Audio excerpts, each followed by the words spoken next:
Hello and welcome to another update of my pond. It is April 15th and it looks pretty gloomy after a long winter.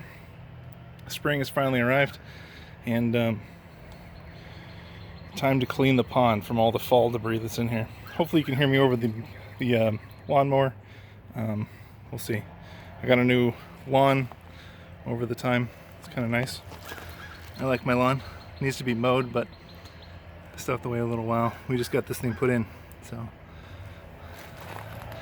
I made this thing over the break, which is it's a lava rock kind of structure. I glued it together, and you can kind of see where the moss that I planted is already starting to take off.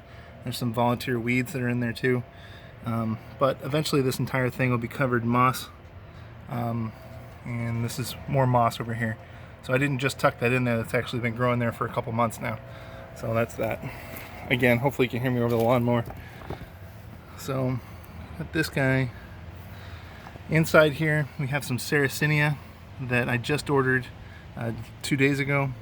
Well, it just came in 2 days ago. This is Sarracenia luperdup. I can't even say that last word. Anyway, but here's another one with Sarracenia. Same type, but it's rubia, and they came inside these little containers. Not sure if I'm going to leave them in here for a little bit or not, but they're essentially submerged in the water. So this is essentially two milk crates that I stacked on top of itself. Eventually the entire thing will be covered in moss, and then have more moss in here around this as I put in some more. This right here is not a Sarracenia, but it is a honeydew, sundew, I guess you can call it.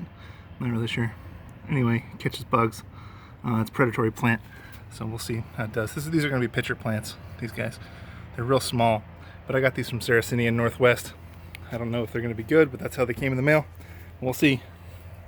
Today we're cleaning out the pond, and this is what it looks like after a winter of just running away.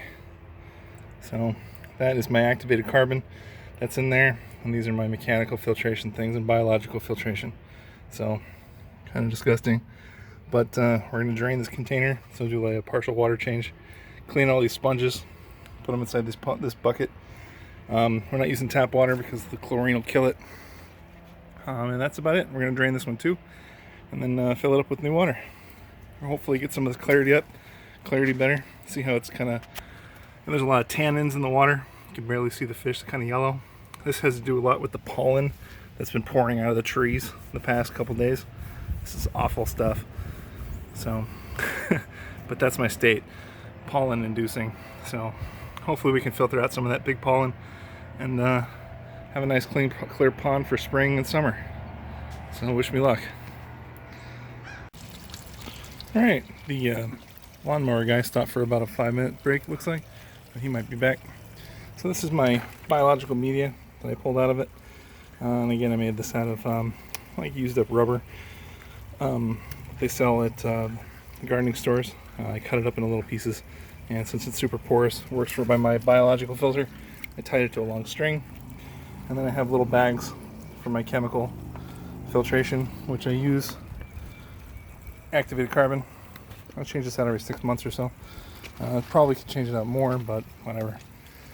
Other than that, I just cleaned up my swirl filters. They're draining right now. All the debris that was on the outside of them, clean that all off with a hose. I'm going to treat the water before I pump it back into the system. And then that's what the bottom looks like, kind of disgusting. So hopefully we can spray a little bit around in there. It's got my drain on the bottom there. Hopefully we can get some more of this. Oh, that's some kind of mesh thing on there, so I guess I got to get that out of there. I'm not sure where that came from. Oh, it came from this thing. I'm trying to keep insects out. So, other than that, biological media is in this thing, and that's going to stay wet, and the water's going to clean up here hopefully soon. So changing the set. I keep my chemical filtration in these little socks essentially, and then I tie them to this thing. There you go. So, wish me luck.